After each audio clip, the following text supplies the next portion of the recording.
One of the core philosophies that we sort of began with was this philosophy that a battleground should be a destination for rewarding objective-based team PvP.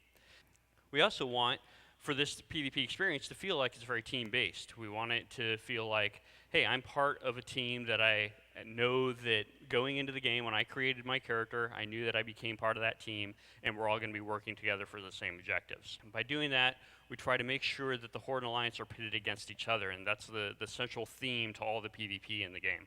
In addition, we want our battlegrounds to feel like Warcraft 3 meets Battlefield 1942. One of the key features here is that we want the battlegrounds to complement the existing game world.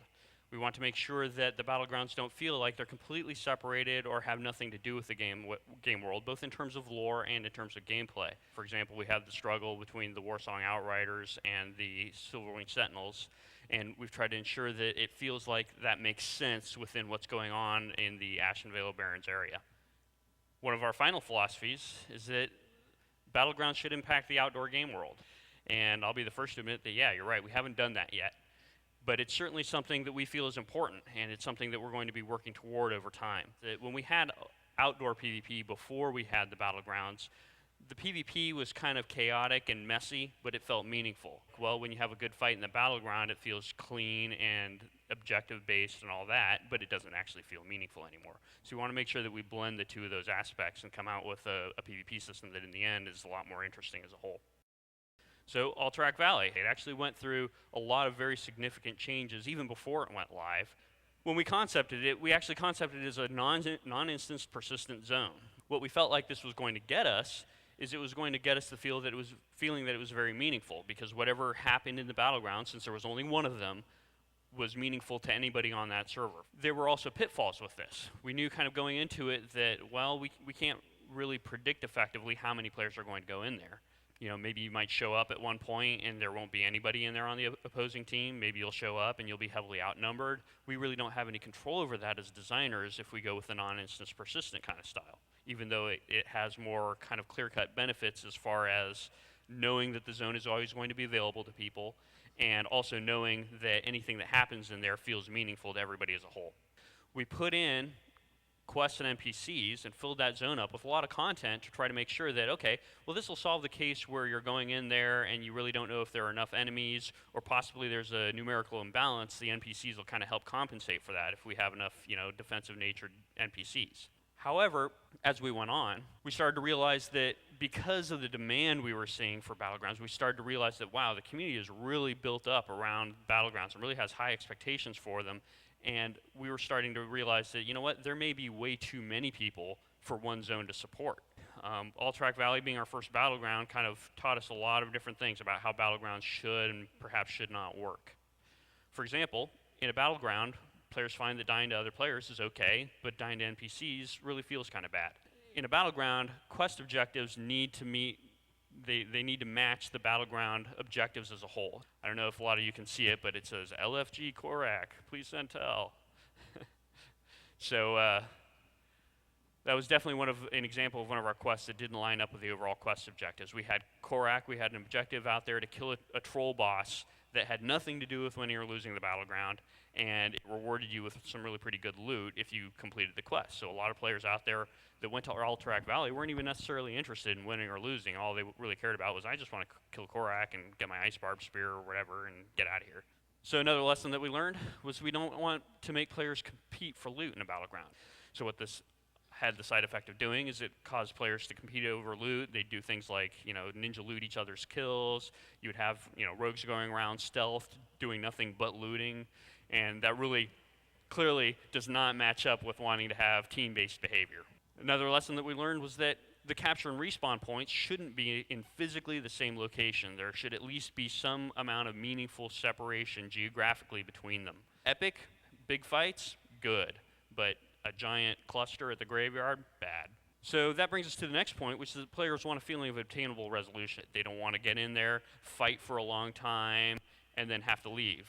Some of you have probably heard that we were working on a battleground named Ajara Crater some number of months ago. We were actually working on it in tandem with Alterac Valley.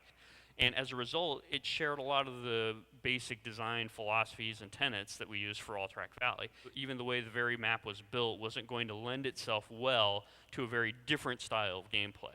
A lot of us want a battleground that has that very obtainable resolution that you can win or lose in the space of a short amount of time. Another point that they were making, which was that they didn't want the battleground to feel like it had too much going on. Another thing that players wanted on the team was a battleground that had small teams. So something that we wanted was, you know what, the 40 on 40 battle in Alterac Valley, it feels pretty epic, and there are definitely things to be said for that. You want some variety, and sometimes you just feel like going into what feels like a battle between armies. But at the same time, there are times when you feel like getting a small fight, when you feel like, you know what, I want that little 5 on 5 or that 10 on 10, where it feels like the actions I have, my skill in the battleground might actually impact the outcome of the battle.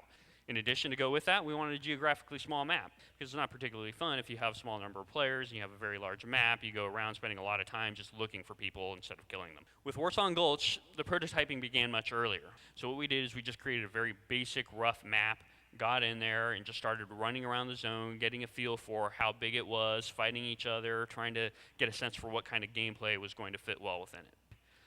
We were, running around, kind of trying to get a feel for, well, what type of gameplay should it be? Should it be deathmatch? That was kind of a natural direction for us to go. It was that, maybe you'll just get in there, you'll kill people a certain number of times, they can only respawn a certain number of times, and after that they're out of there, and last man standing wins.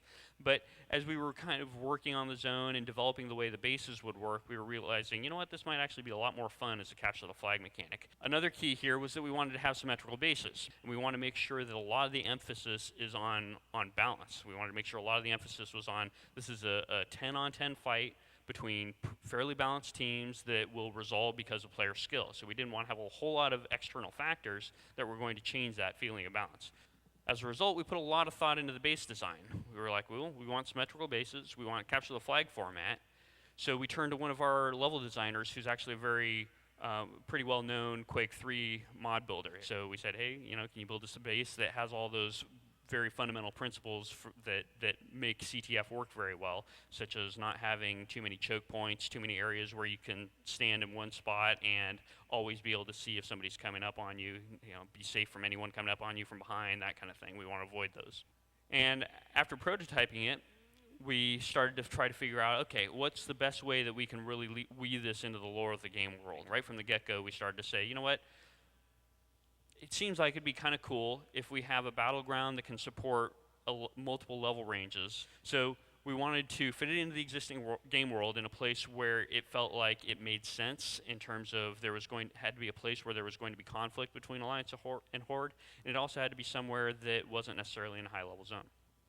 So the first note is that graveyard placement could have been better. How many of you have been on a Warsong team and you crack into the enemy's base and you kill all their defenders? If they have defenders there, you grab the flag, you run out, and then they're all standing right there in the graveyard. Yeah. All right, so that was our fault. Graveyard placement could have been better. So how did we to do it over? We'd probably put the graveyards off to the side more, or perhaps even back in the base itself. So that way there was a real feeling of accomplishment and permanence to clearing those bases. Now, what we didn't want to do with the graveyards was just make the respawn time longer. When you're approaching something from a design standpoint, think about what's it like in the other guy's shoes. If you die, you don't have to wait a long time to respawn. So the birth of the Zerg, and I illustrate this with a picture.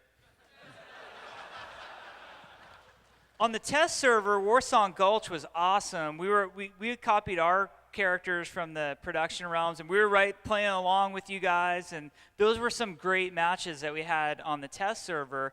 We'd all get in there and who's playing offense, who's playing defense, and it was like we were soccer coaches or something. And then after 2 weeks when Warsong Gulch had been live, the Zerg just started, and everybody was in those 10-man groups, and that was the only way it was going to work. It was our 10, then their 10, and we just grab the flag and we'll stand on the graveyard. And so we realized that was a problem. There's a lot of people who actually like that gameplay. Warsong Gulch was supposed to be our, I want to play a battleground on my lunch break. Battles can go on for 2 hours sometimes with really good teams. Or how many of you in, just standard sort of dungeon gear, like, you're the warrior and with 3 pieces of valor, and you show up and you think you're pretty badass, and then you look at the other team and they're all in Blackwing Lair gear, like the other guy's got full wrath, and you're like, oh God, it's going to be one of those days. So I think a lot of us have been in that situation where you just see that, everybody's got glowing particles and you can't even see their head because the shoulder pads are so big. Like, you just want to grab your own flag and run it over there for them. Just make it end. So we recognize that was a problem. Losing is not fun, and the screenshot really tells it on this one. That's real. We didn't stage that screenshot. That's an actual Warsong Gulch that took place. So with Gurubashi Catacombs, it was going to take place in Stranglethorn Vale at the Gurubashi Arena, which most of you guys know. There's a little goblin quest out there, free-for-all PvP. This was going to be the area beneath that where they held the tigers, that they would release those out. And we wanted to really go for that whole Stranglethorn vibe. We felt like there was a good Horde Alliance mix in Stranglethorn and some good tensions already there. As we were playtesting, we're like, capture the flag is awesome. Let's try deathmatch out. Our whole thought process going into it was that this was going to be a 5-on-5 single elimination deathmatch map. There's a lot of us at Blizzard who like games like Counter-Strike and Quake and Half-Life and Unreal and all of these first-person shooters where, it's a single elimination deathmatch. We thought it'd be a great thing. So we designed a map specifically for that for World of Warcraft. We started very early prototyping on this one. The screenshot, I think, is the only one that exists of the Gurubashi playtest. And we spent a whole afternoon playing on the map. You can see the textures are very rough. They're not really applied right. There's been no art treatment to this map. It's solely so we could run around it as a playtest and see if we wanted to take it further. Everything sounds great on paper, or I should say on the forums, but actually playing in World of Warcraft is a different story sometimes. So we learned a lot from the Gurubashi playtest. World of Warcraft is not a first-person shooter. Well, lots of first-person shooters, everybody is exactly equal, and it just depends. If you pick up the rocket gun or the grenade launcher, or maybe it is a class-based first-person shooter, and Tom just killed me with his anti-tank guy, so I can come back instantly as infantry, or next time as a sniper. Well, WoW is not like that. You have your character, like it or not, for a long period of time. There's also no railgun, one-shot sniper kills. There's no headshots in World of Warcraft. These are all things that really drive gameplay dynamics in first-person shooter deathmatch maps. So deathmatch doesn't really work out in WoW PvP. It's not fun being the healer in single elimination deathmatch. You guys all know what to do. If a group is coming at you and you've got that big Tauren warrior but that undead priest casting bubble in the back, bam, that guy's got to die, He's just... And he's wearing a dress and he dies easily. The Tauren takes forever to kill, We had all these guys who play rogues and they're like, yeah, it's awesome. We can't wait to put it in the game. But, we have to kind of look out for the big picture there. So there's a lot of coolness in that Gurubashi Catacombs, that 5-on-5. There's something to be said for that. So we didn't just dismiss it and say, no, that was a bad idea. We just felt like that wasn't a good battleground. But the idea of a group duel, that's something that we'd like to explore further down the road. So we started work on a map called Arathi Basin at this point. The goal here was get back to our design philosophy vision. Warcraft 3 meets Battlefield 1942. We wanted lots of players in Arathi Basin. Actually, the original vision for Arathi Basin was that it was going to be 30 on 30. As we started playtesting, we'd kind of slide back and forth how many players we allowed in, and we finally nailed it down to 15 just because it felt right and it played right at that. The goal on Arathi Basin was a simple design. This was going to make it accessible to as many people as possible and very understandable sort of map. So this was the early plan. The blue base is the Alliance, and the red base is the Horde. That's flipped upside down. And then, like, I used this crazy gradient style to show the mine was going to be down low and the thing on the hill, but that's advanced Photoshop right there. So very simple design. That was the goal for this. And the whole thought in the design itself was, how can we get people to spread out? Warsong Gulch evolved into the 10 on 10. So we were thinking, how are we going to get people to really spread out? Arathi Basin works in such a way where if you stay with 15 people the whole time, you're not going to win. So part of making this work was clear points of interest. This is the first prototype. We actually played it at this point. So very early on, we just like to get something in the game and then play it. We can very quickly get together, okay, let's try it 20 on 20. And when we do something like this, it allows us to test out, how quickly can I get from the stables to the town hall? It was a town hall at the time. How quickly can I get there on an epic mount, on a regular horse, or just on foot? Because if at this stage we want to move something or totally remove like the lumber mill, it's very easy, and we didn't just set an artist back 6 weeks in his time. The points of interest had to be visible from any spot. We thought that would make it accessible in the battleground too. Like from right here, I can see the mine, I can see the center of the map, I can actually see beyond the map a little bit. I can see the blacksmith and the lumber mill. In our battlegrounds, we have an expanded area of interest where you can see all of the characters all over the map.